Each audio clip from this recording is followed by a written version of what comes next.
네, 안녕하세요. 덴포스의 김대근 부장입니다. 지금 조선해양 쪽 영업을 담당을 하고 있고요. 오늘 준비한 세션은 지금 조선 시장에서 가장 핫하게 움직이고 있는 이런 전기 추진이나 축발전기, 배터리를 이용한 ESS 설비 등 조선해양 시장의 하이브리디제이션, 이런 에너지 쪽 관련한 부분들을 한번 스터디를 해보려고 하고 있고요. 그래서 오늘 부제는 왜 이런 전기 추진이나 하이브리드 시스템이 필요한지, 그리고 덴포스가 어떤 기능들을 가지고 있고 어떻게 하고 있는지를 좀 간단하게 오픈 디스커션을 하는 세션을 가져보려고 합니다. 그래서 이런 기회를 가지고 한번 보시고 더 자세한 사항들은 추후로 계속 논의를 해갔으면 좋겠습니다. 어, 기본적으로 조선해양 쪽에서도 상당히 많은 그 어플리케이션들을 가지고 있습니다. 너무나 다양하죠. 그래서 기본적으로 이런 엔진을 식혀주는 펌프라든지 발라스트라든지 여러 가지 뭐 공조 시스템이라든지 이런 기본적으로 공기와 물에 대한 다양한 어플리케이션들을 가지고 있고요. 지금도 마찬가지로 이런 윈치라든지 크레인이라든지 스러스트라든지 이런 기계적인 다양한 어플리케이션도 존재를 하고 있습니다. 대체적으로 지금 모든 선박에 이러한 어플리케이션들은 다양한 형태와 파트너들, 그 다음에 기자재 업체들과 함께 공급을 하고 있죠. 그래서 그러한 어플리케이션들의 덴포스는 현재 많은 실적들을 가지고 있고요. 보시는 것과 같이 이제 다양한 실적과 경험 그리고 솔루션들을 보유를 하고 있습니다. 근데 왜 이제 갑자기 하이브리드라는 전기 추진이라는 것들이 생겨난다는 거에 대해서 좀 생각을 해볼 필요가 있을 것 같아요. 뭐 지금 대부분의 많은 사람들이 친환경이다, 에너지를 절감을 해야 된다, 뭐 이중화도 가능하다, 유지비도 저감된다, 많은 이유들이 있습니다. 다양한 방식이고요. 이런 부분들이 현재 뭐 육상도 마찬가지고 이제 정부의 뉴딜 정책에 맞춰서 태양광이나 풍력, 뭐 공장들에 들어가는 ESS, 최근에 뭐 자동차나 이런 쪽에 들어가는 전기차, 배터리, 뭐 조선해양도 마찬가지고요. 다양하게 변화를 하고 있습니다. 즉 그냥 전 세계의 그냥 메가 트렌드라고 생각을 하시면 될 것 같아요. 그래서 리튬이온 배터리를 현재 가장 많이 사용을 하고 있고요. 이제 이 부분이 왜 나쁘지 않냐? 예전에 비하면 지금 그 배터리의 가격들이 많이 떨어져 있습니다. 실제로 저희가 생각하는 위치는 거의 이쯤에 와 있다고 보시는 거죠. 그러니까 2010년도 이전까지나 이럴 때는 뭐 킬로와트나 메가 단위의 스테이션이라면 지금은 뭐 미국에 있는 유명한 업체들 통해서도 이런 기가 팩토리의 설비들이 진행이 되고 있고 뭐 국내의 대기업들도 더 적극적인 투자로 변화해 가고 있습니다. 그래서 실제로 지금은 성장을 목전에 두고 있는 단계라고 보시면 될 것 같고요. 이 자체의 트렌드는 더 빠르고 가파르게 성장할 것이라고 예상을 하고 있습니다. 왜 하이브리드가 중요한 거고, 뭐 우리가 흔히 말하는 인버터는 무엇이고 전력 변화 장치는 무엇이냐는 얘기인 거죠. 실제로 인버터는 하나의 전력 변화 장치로 생각을 하시는 게 가장 편합니다. 어차피 IGBT라는 우리가 흔히 알고 있는 소자를 이용해서 양방향을 가지고 이제 전력을 공급할 수도 있고 다시 회생을 시킬 수 있는 이 하이브리드라는 전기와 기계와 에너지를 합산할 수 있는 모든 것들을 서포트할 수 있는 테크놀로지라는 거죠. 결국 하이브리드에 왜 하이브리드가 필요하냐는 얘기는 결론은 간단합니다. 그러니까 기술은 현재도 개발되고 있는 수준이고 이제 많은 개발이 이루어져 있고 입증된 기술이고 금액적으로나 뭐 산업적인 그다음에 환경적인 부분 이제 트렌드가 원하는 방향으로 흘러가고 있다는 얘기인 거죠. 그래서 실제로 선박에서 보시는 것처럼 예전에는 엔진과 발전기, 다양한 기계적인 부하를 이용한 기본 이 전통적인 부하들을 가지고 있다면 현재는 이런 스러스터나 전기 추진, 축발전기를 통해서 조금 더 에너지 효율적, 직접적인 형태를 많이 가져가게 됩니다. 이렇게 되면서 실제로 우리가 흔히 말하고 있는 이제 배출가스, 뭐 삭스나 낙스 이런 것들을 줄여가고 있는 노력들을 하고 있고요. 뭐 잘 알고 계신 대로 IMO 규정에 따라서 여러 가지 솔루션들을 제공을 하고 있습니다. 그래서 이러한 그 배터리라든지 어떤 ESG 장치를 통해서 실제로 조금 더 엔진이나 발전기들을 최적화 설계를 할 수 있고, 이런 부분들을 통해서 궁극적으로는 에너지의 효율을 높여가고 생산성을 높이고 환경을 지키는 일들을 같이 하겠다는 얘기인 거죠. 실제로 많은 선박들에 이렇게 배터리 부분들이 포함이 되고 있고요. 근래에도 이제 국내 선박이라든지 어, 이제 해수부 쪽에 관련된 선박들도 마찬가지로 이런 하이브리드 형태나 아니면 순수 전기 쪽 아니면 수소 이런 다양한 솔루션들이 요구가 되고 있고요. 마찬가지로 이런 것들을 이용해서 예전에는 AC만 있다면 지금은 이러한 DC 그리드 형태의 선박들도 다양하게 요구가 되고 있는 상황입니다. 그래서 일반적으로 보시는 것처럼 이제 주 발전기랑 이제 스러스터나 프로포전 모터를 이용한 하나의 선박들을 이용해서 이제 하이브리드 프로포전을 구성하실 수도 있고요. 여기에 이제 이런 배터리 ESS 설비 같은 것들을 포함을 해서 실제로 한 20에서 30%의 에너지 절감, 그 다음에 사이즈 축소, 에너, 에너지의 집적화, 뭐 이 진보된 이중화 등의 다양한 기능들을 설계를 할 수가 있고요. 마찬가지로 DC 그리드도 현재에서는 많이 요구를 하고 있습니다. 소형 선박 같은 경우 아니면 이제 순수 전기 추진 선박들 같은 경우는 DC 그리드에서의 뛰어난 효율성들을 보장을 하고 있고요.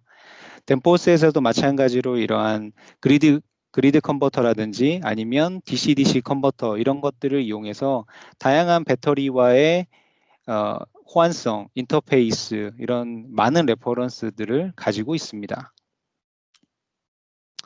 또한 최근에 또 많이 하고 있는 것들이 이제 축발전기죠. 실제로 이제 발전기에서 생산되는 전기를 어, 이용을 해서 다시 선박의 네트워크로 회생을 해서 주 발전기의 사이즈를 줄일 수도 있고 아니면 동작을 멈춤으로써 해서 조금 더 그 에너지를 그 다음에 연료를 저감할 수 있는 솔루션을 하고 있고요. 지금 국내에서도 공급 실적과 다양한 레퍼런스들을 보유를 하고 있습니다. 그럼 어떻게 아니면 어떤 방식으로 이 그리드를 제어를 하고 파워 건버저를 실행을 할 수 있느냐는 얘기인 거죠. 그리고 덴포스의 기능은 어떤 것들을 가지고 있는 건지에 대해서 얘기를 한번 해보려고 합니다. 기본적으로 발전기들은 보통 크게 이렇게 네 가지 형태를 구성을 하고 있습니다. 이 중에서 이제 우리들이 많이 사용하고 있는 방식이 이제 싱크로너스 타입이랑 이제 운이 흔히 말하는 유도 전동기 타입들을 가지고 있습니다. 어, 이런 부분들이 이제 하나의 그리드 컨버터에 연결이 돼서 AF 모드와 아일랜드 모드, 마이크로리드 모드를 선택을 할 수가 있고요. AFE 모드 같은 경우는 가장 보편화되고 일반적인 방식이라고 생각을 하면 될 것 같습니다. 그래서 기존에 있는 네트워크에 연결이 돼서 주로 모터부하, 그러니까 흔히 말하는 프로폴전이나 스러스터 이런 부하들에 많이 사용을 하고 있고요. 물론 양방의 특성을 갖고 있지만 기본적으로는 전력을 공급하는 위주로 많이 사용을 하고 있습니다. 또한 마찬가지로 발전기와 다른 전원 공급 라인 간도 사용을 할 수가 있고요. 기본적으로 무효 전력을 보상하는 기능들을 가지고 있습니다. 그리고 이제 많이 사용되게 되는 모드 중에 하나가 이제 그리드 모드인데요. 일단 기존의 네트워크에 연결이 될 수도 있고 단독으로 자기 스스로의 전력을 생성할 수 있는 파워 소스가 될 수 있는 기능들을 가지고 있습니다. 그렇기 때문에 이런 축발전기를 한다든지 아니면 호텔부하 같은 것들을 공급했을 때 단독으로 전원을 공급할 수 있는 기능들을 가지고 있습니다. 일단 기본적인 동작은 우리가 흔히 알고 있는 디젤 발전기의 가버너나 이런 AVR 같은 기능들처럼 전압과 주파수를 통해서 부하와 밸런스를 조정할 수가 있습니다. 기본적으로 양방향 소자를 가지고 있고요.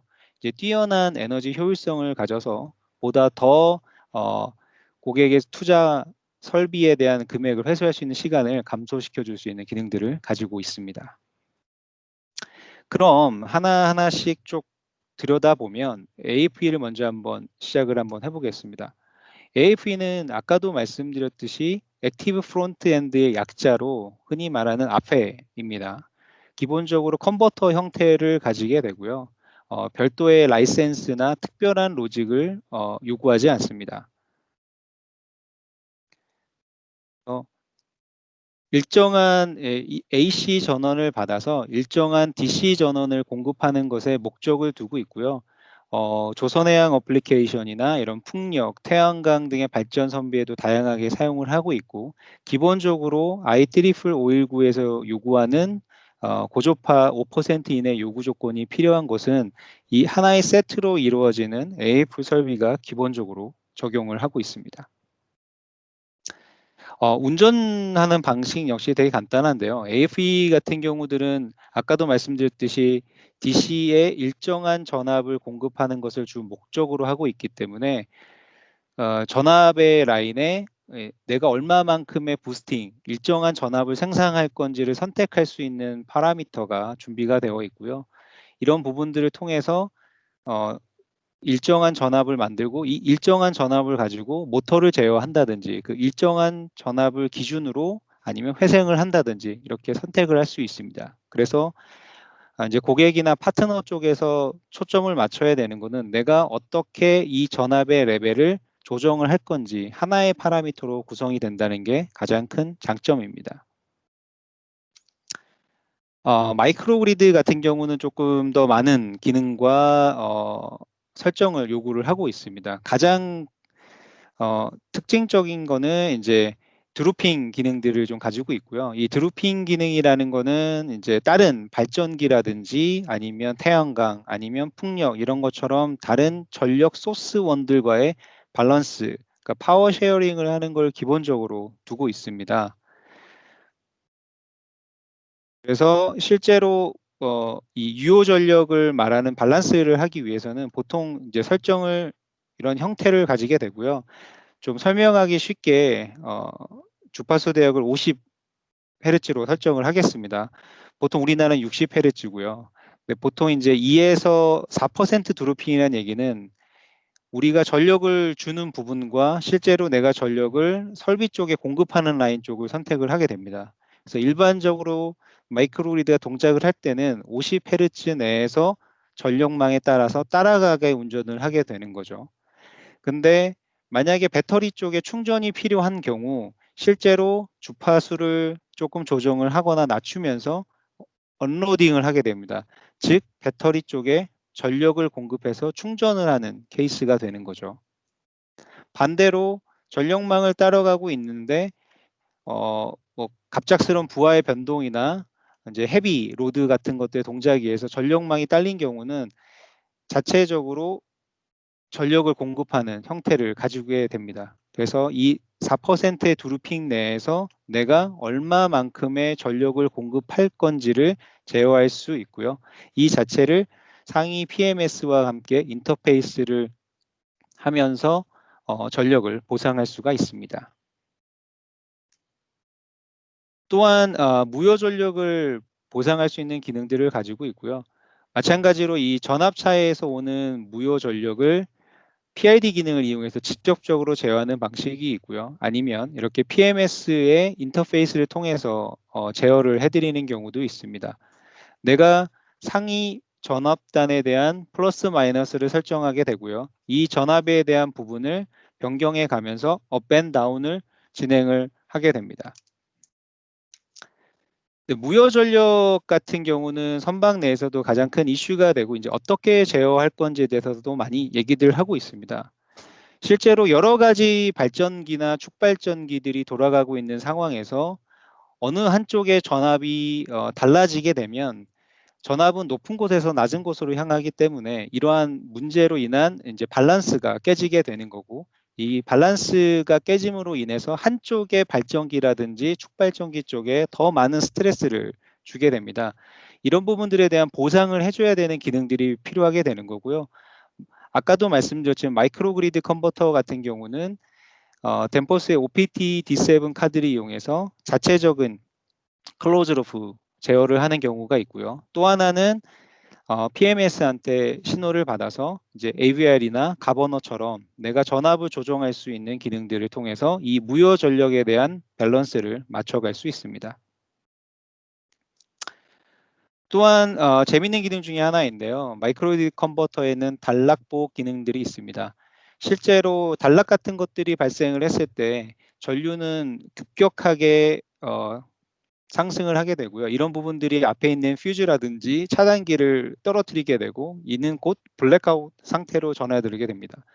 하지만 마이크로그리드 컨버터는 내가 설정할 수 있는 단락 전류의 리미트를 설정을 하게 됨으로써 실제로 이 값을 넘어가게 됐을 때를 커팅을 시켜서 순간적으로 전류가 떨어지게 만들고 나서 내가 설정한 시간만큼의 일정한 전류를 공급할 수 있는 기능들을 제공을 하게 되는 거죠. 이렇게 되면서 과전류라든지 퓨즈가 단락되는 형태를 방지할 수 있고 일정적으로 전력을 공급할 수 있는 기능들을 가지고 있습니다. 즉, 이 기능은 안티 블랙아웃 상황을 만들 수 있는 유용한 기능이라고 보시면 될 것 같습니다.